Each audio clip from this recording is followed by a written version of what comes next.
Assalamualaikum warahmatullahi wabarakatuh. Perkenalkan, nama saya Sony Aida, guru BK kelas 11 SMA Negeri 6 Bandung. Pada bulan November semester 3 ini, saya akan memberikan materi tentang dampak bullying pada peserta didik.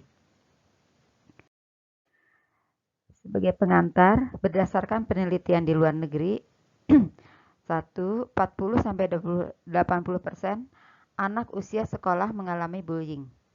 Yang kedua, 10-15% kemungkinan adalah korban atau pelaku. Ketiga, 60% siswa SD dan SMP menyatakan bahwa bullying merupakan sesuatu masalah besar yang mempengaruhi kehidupan mereka dan menyatakan sering khawatir menjadi korban kekerasan dan pelecehan di sekolah dibandingkan ketika mereka menuju sekolah atau pulang sekolah. Berdasarkan penelitian di Indonesia, 31,8% bullying, 77,3% bullying nonverbal, 40,1% bullying verbal, 36,1% bullying fisik. Penelitian tahun 2008 terhadap 1.500 pelajar SMP dan SMA di Jakarta, Yogyakarta, dan Surabaya, 67% mengaku di sekolah mereka pernah terjadi bullying. Pelakunya kakak kelas, teman, adik kelas, guru, kepala sekolah, hingga preman sekolah. Data Komnas Perlindungan Anak tahun 2009, 98 kasus kekerasan fisik, 108 kekerasan seksual, dan 176 kekerasan psikis. Pengertian bullying. Bullying adalah perilaku agresif, dan negatif seseorang atau sekelompok orang secara berulang kali dengan menyalahgunakan ketidakseimbangan kekuatan untuk menyakiti korban secara mental, fisik, maupun seksual. Ancaman yang dilakukan sekali saja, tetapi jika membuat korbannya merasa ketakutan secara permanen juga merupakan bullying. Manifestasi bullying. Bentuk fisik: memukul, menampar, memalak, mendorong, mencubit, mencakar, dan lain-lain. Bentuk verbal: memaki, memfitnah, mengejek, mengancam. Bersifat psikologis: mengintimidasi, mengucilkan, mengabaikan, dan mendiskriminasi. Konsekuensi bullying. Pertama, anak muda yang menjadi korban memiliki kecenderungan lebih besar untuk bunuh diri, depresi, trauma, dan penyalahgunaan obat. Kedua, anak baik yang menjadi pelaku atau korban cenderung mengembangkan sikap bermusuhan dibandingkan dengan anak lain yang cenderung menunjukkan gejala diabetes dan serangan di masa depannya. Ketiga, anak yang di masa kecilnya menjadi pelaku dan menunjukkan perilaku buruk di sekolah seperti merokok dan menggunakan obat-obatan di masa depannya. Dampak bullying.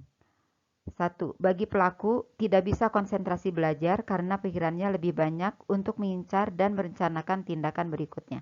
Yang kedua, bagi korban, menurunkan intensitas pergi ke sekolah karena merasa cemas dan takut akan menjadi korban.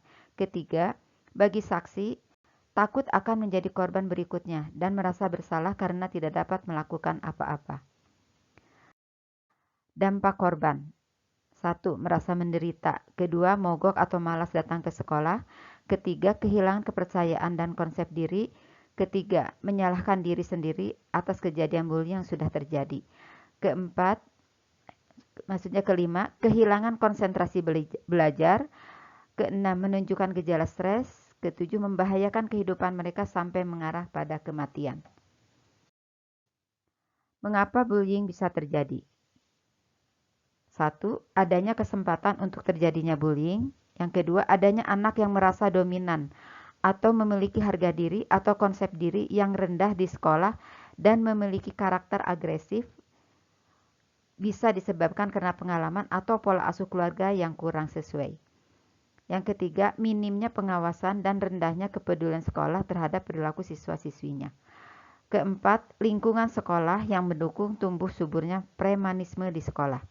Misalnya, geng atau komunitas yang tidak terorganisir dan tidak mempunyai tujuan yang jelas.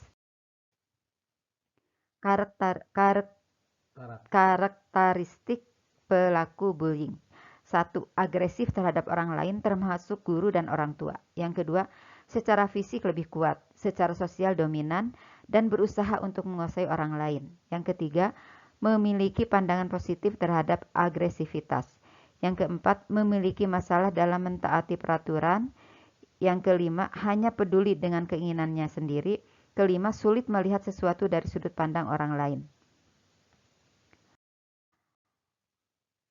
Yang kemudian menunjuk penyebab anak melakukan bullying. 1. Mendorong rasa percaya diri dengan menganggap orang lain tidak ada artinya. Yang kedua, adanya perasaan memiliki kekuasaan atau kendali.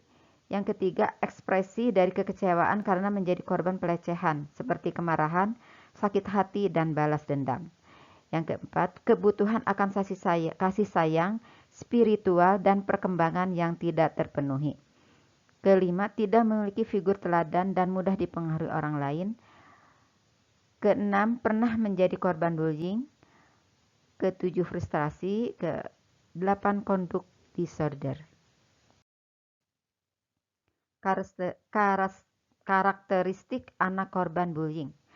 Secara fisik kurus atau terlalu gemuk, pendiam, memiliki kelainan fisik, memiliki budaya atau agama yang berbeda, memiliki perbedaan selera, salah atau tidak mengikuti tren, lemah dalam konsep diri dan tidak memiliki kekuatan untuk membela diri, provokatif, sering memancing amarah. Ciri-ciri intervensi bullying bagi sekolah. Membutuhkan kerjasama antar manajemen sekolah, guru siswa, orang tua, dan karyawan. Penunjang sekolah untuk mengembangkan strategi, kebijakan, dan program yang efektif untuk merangsang kesuksesan dan rasa aman bagi semua siswa. Dalam Undang-Undang Nomor 23 Tahun 2002, Pasal 54, anak di dalam dan di lingkungan sekolah wajib dilindungi dari tindakan kekerasan yang dilakukan oleh guru, pengelola sekolah, atau teman-temannya di dalam sekolah yang bersangkutan, atau lembaga pendidikan lainnya. Intervensi bullying bagi individu.